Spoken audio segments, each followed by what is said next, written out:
All right, well let's get into it then. Alright, 27 Club. All right, welcome to the show, 27 Club, here on the Atomsplit podcast, drawing and rocking. And looks like you're drawing some crazy hair, but it's not actually crazy hair. No, it's leaves, but a bunch of leaves put together. Yeah, all right, cool. So as we continue with the Robert Johnson drawing, we are continuing with the 27 Club as our next topic. The Robert Johnson legacy. Right, as we covered last time. And he was the first member of the infamous 27 Club. Is that the inaugural member? I believe so. The first popular musician to join the club in 1938.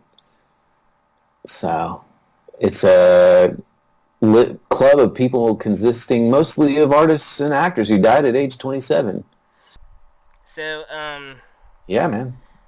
Let's, I got a list here. Brian Johnson. Okay, well, Yep. Robert Johnson. Robert Johnson. He was the first member, died in the 30s. He was, murdered. Murdered at the age of 27. Right. That's, not by his own hand. Was it because he sold his soul to the devil, allegedly? Probably not, because I don't think that's true, but I think it was just a tragic thing that happened to somebody who had a tragic life. Brian Jones. Right? Drowning. He drowned in his own pool. Which there's probably more to it than that. So yeah. He was a heavy drug user. Right. Was he the? He wasn't the only member of the Rolling Stones that was like a big blues fan, was he? I mean, Keith Richards was obviously. Yeah. I think Mick was as well. Okay. Well, yeah. I mean, he probably was more than they were, but I think it was the beginning of the week. I saw an article in Maximum Rock and Roll, or something.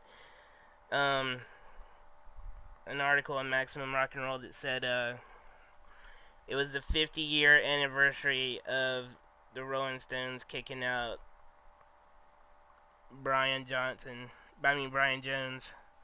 for I don't know why they kicked him out. Do you?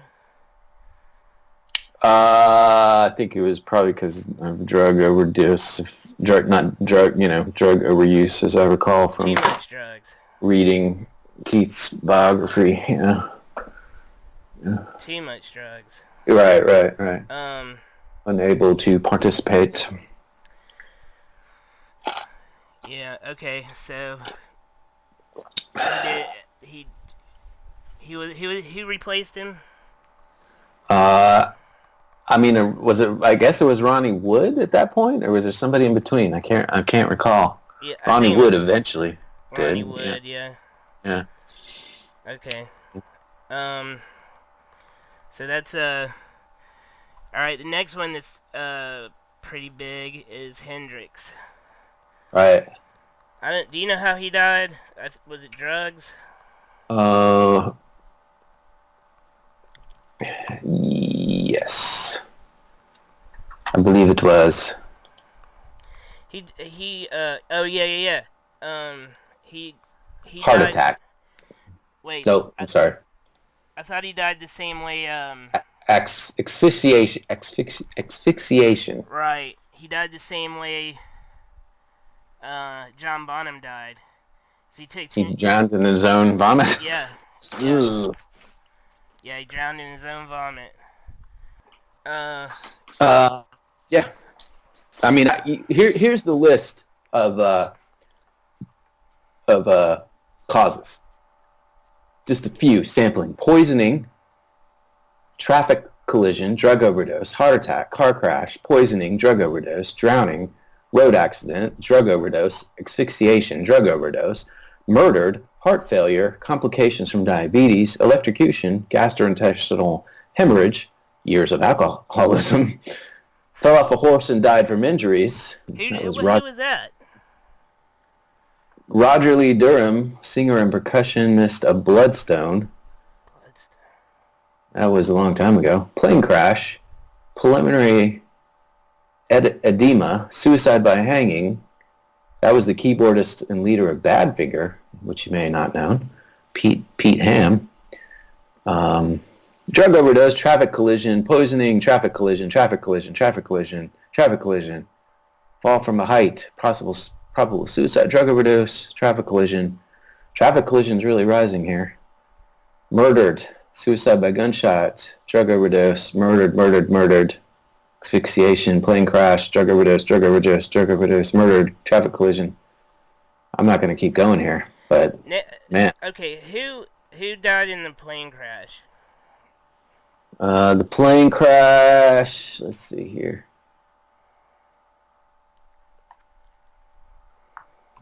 Besides the Big Bopper, it wasn't 27. Wallace Wally Yawn, organ player of Chase. I'm not sure who that is. In 1974. Yeah, I've never heard of Chase. Yeah. That's why. That's right. It's a credit card, but, hey. Chris Austin, country singer and guitarist, fiddle player for Reba McEntire, died at 27 in a plane crash in 1991. Maria Serrano, background singer for Passion Fruit, died in a plane crash, 2001. Passion Fruit? Yeah. So, yeah. How about those murders? He was murdered. Besides Johnson. Man, a ton of them. Let's see. Murdered. Sarouche Lalouche Faramanzan, guitarist of Iranian-American band The Yellow Dogs. Murdered 2013. Valentine Elizedale, Mexican banda singer, murdered 2006. Freaky Ta, American rapper and member of the hip-hop group Lost Boys, murdered 1999. Fat Pat, American rapper, murdered 1970. Mia Zapata, lead singer of The Gits, now that is actually an old punk band, murdered in 1993. How was she murdered? I don't know the details, but I know that Joan Jett did a tribute album to her called, I forget what it was called, like 10 years ago. A whole tribute album? A whole album? Mm-hmm. Yeah, it was pretty cool. So you see some themes here.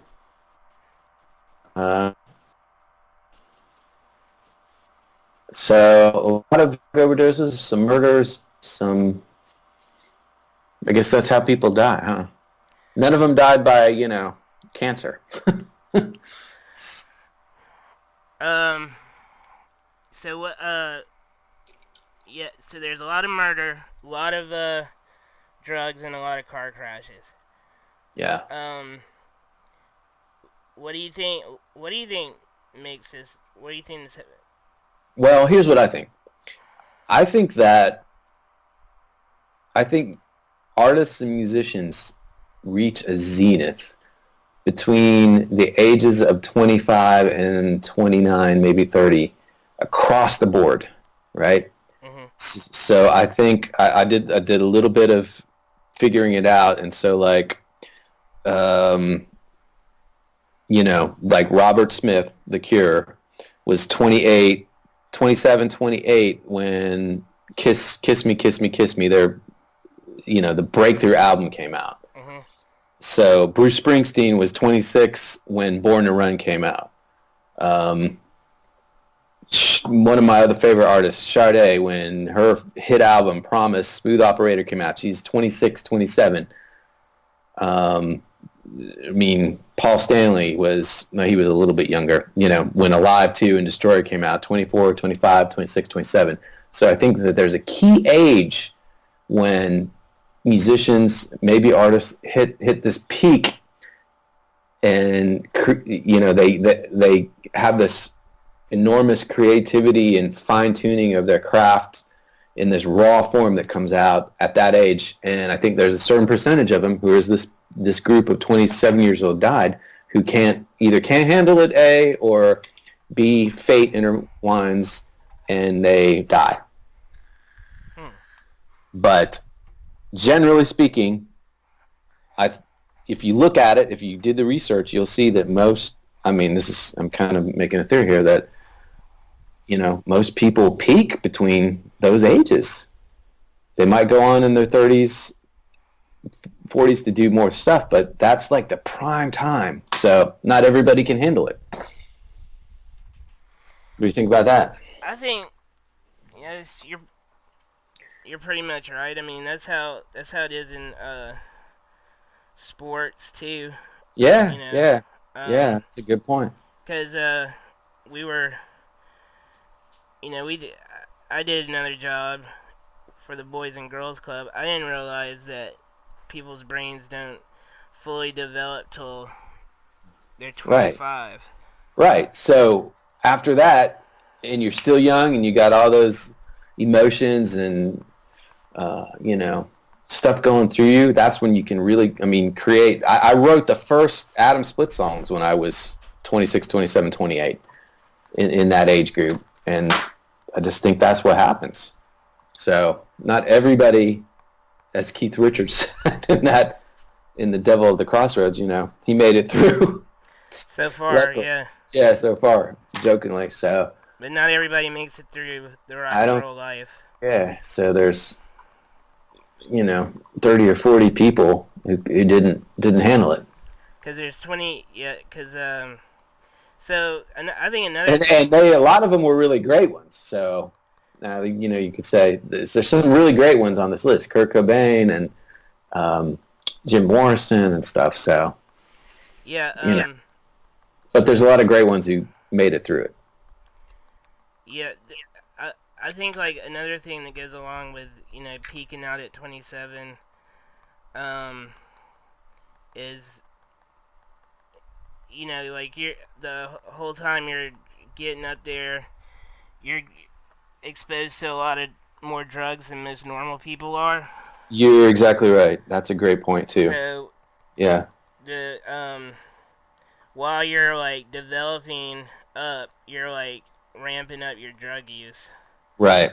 You the world is your oyster, and you're offered everything. Yeah. You can possibly imagine. Yeah. And then right when you hit about that age where you're like hitting it real good, then you're probably taking the most drugs you ever have. Right. And if you can't. And then people around you aren't necessarily taking care of you and looking out for your best interests. So. Yeah. Yeah, because, even going back to the very first one, Robert Johnson, it wasn't like it wasn't mysterious. I mean, it was known that he was poisoned.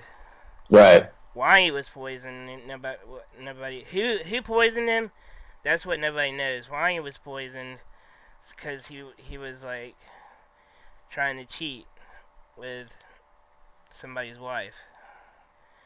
Yep. So, Yep. Well, there you go. So, who, Now, I also wondered about comedians, like, because I had known that Belushi, Farley, John Candy, famous comedians who had died early on. Mm-hmm. And so I looked, and they weren't 27. Like, Belushi was 33 and Chris Farley was 33. So, interesting point. Maybe the comedians made it a couple more years later. Well, yeah, and they probably didn't have as they weren't on tour, like, with bands were. Yeah, they weren't on tour, and they didn't have access to as much drugs as rock bands did. Well, they probably did, but Well, I mean, they didn't have like groupies and other people, yeah, yeah. So like other people bringing them like more drugs from different sources than they're, right, you they know. didn't have to get up. Well, I don't know, get up the next day and go do another show, but Yeah, depending, they were just doing movies and TV shows. I mean, But I know Belushi did a lot of drugs, but yeah, I don't think he had the kind of access that like Hendrix had. You know, he he might have had a few contacts. Hendrix had a lot of contacts because yeah, he was doing drugs. So all the bands he played with was doing drugs, and all their yeah, managers were giving him drugs, and all the groupies were bringing drugs in. You know, yeah, that's a lot different than like a comedian who has like one source. yeah. Because they're not always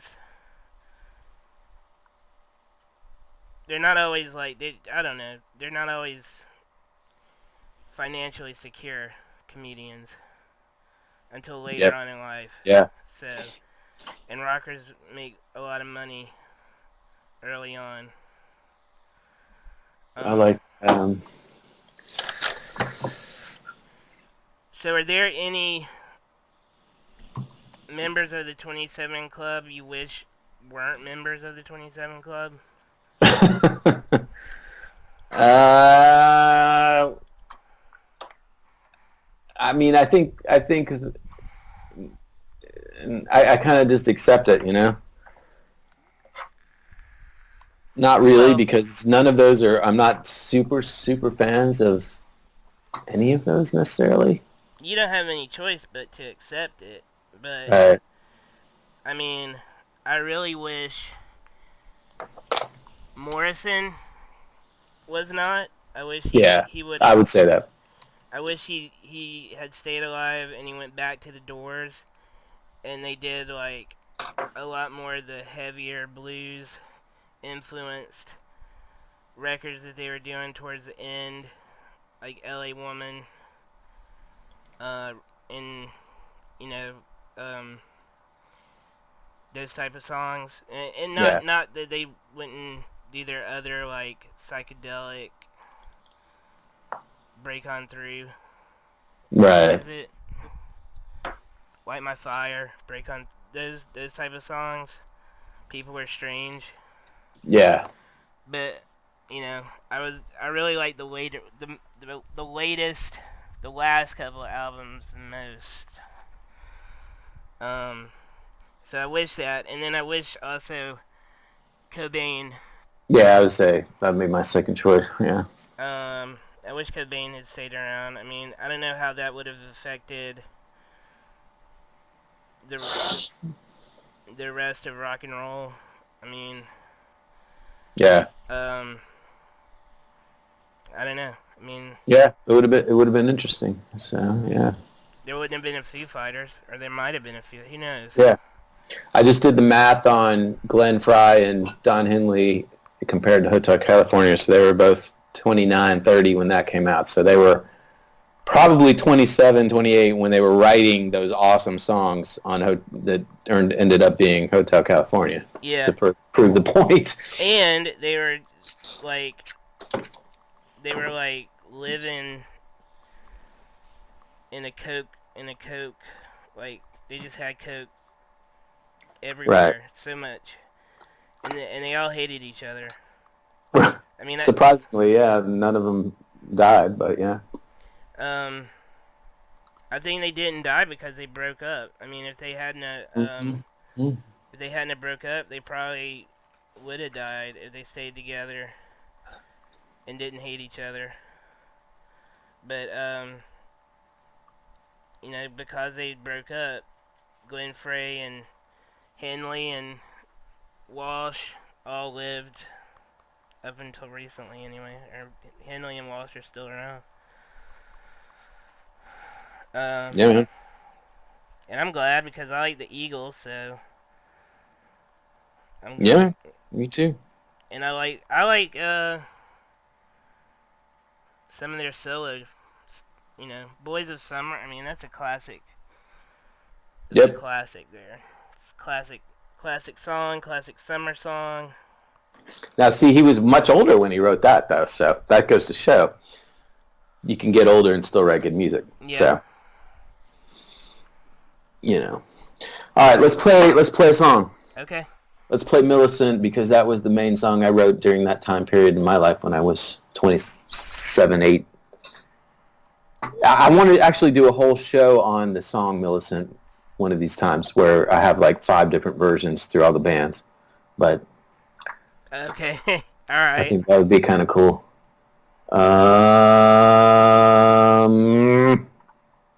Where is it?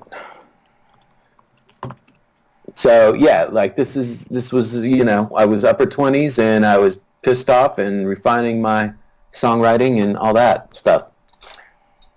And this is what came out. As you continue to draw the Robert Johnson scene. Here we go. Ready? Yep.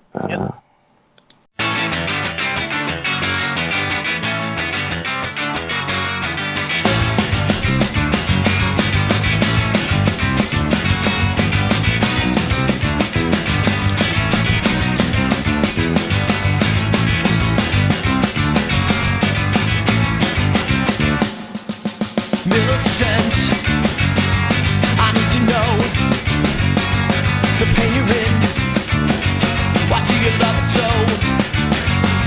If I could be the fairest of them all, from the razor's edge, I would surely fall. Millicent, your heart must be in the right place, in the wrong time.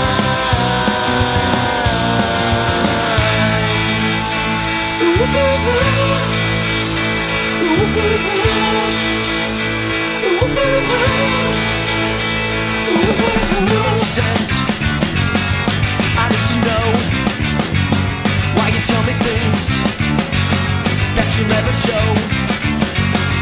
I see right through the mirror on your wall. Let the truth be told. After all,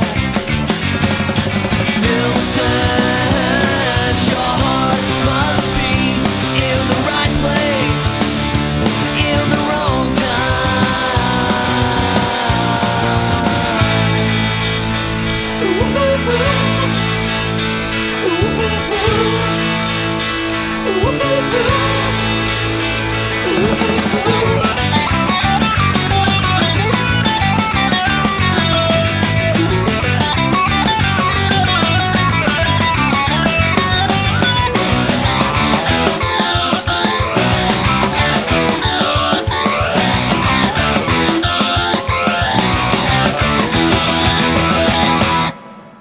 Millicent, your heart must be in the right place, in the wrong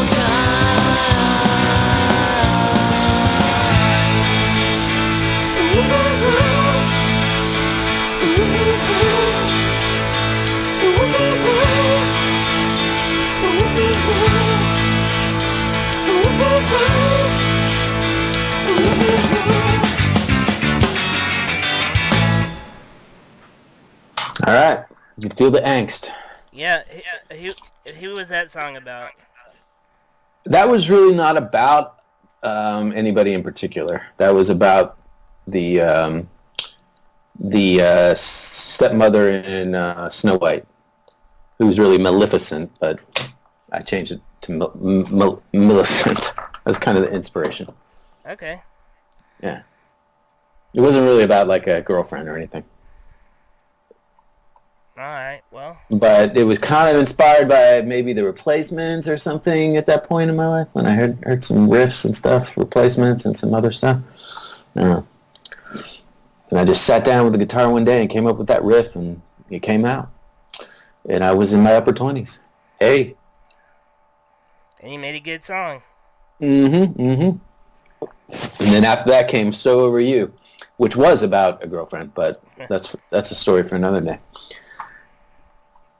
But that song actually bridged. That's why I wanted to do a show. And a bridged from the previous band turned into Atomsplit. That song kind of is what created Atomsplit. So it's kind of the transitionary song. So you're in a different band. I was in the band with the girl lead singer, right? Oh, when right. when I wrote that song originally. I was at the end of that era, and we actually recorded a version of that. And she sings background on it, so I want to play that one time. Okay. But yeah, man. So herein lies our commentary on the 27 Club. I think actually I read that Gene Simmons was writing a book about the 27 Club. I don't know if that's true or if he'll ever finish it, but I don't know. He's gonna be like very critical. yeah. Yeah, he already got in trouble for like criticizing suicides and stuff. Right, yeah. We can only imagine what his take on this would be. Harsh. Harsh. However, man, I did just finish reading Paul Stanley's new book, and I really liked it. It's kind of a self-help book, interestingly, and I really dug it. So How's it a self-help book? it's a self-help book because he talks about how he succeeded and how he's changed and how through the years he saw things differently and his point of view changed, and he makes suggestions on how to improve your life and how to address issues and see things. So it was pretty interesting. A lot of people don't like it because of that. Like true Kiss fans are giving it bad reviews because they just want it to be a pure Kiss biography. But I have always admired them on their ability to succeed, and that's what originally attracted me to them was, they just kept pounding away and trying to be successful no matter what. And he covers a lot of that, so I thought it was pretty awesome. All right, man. All right, that's the show.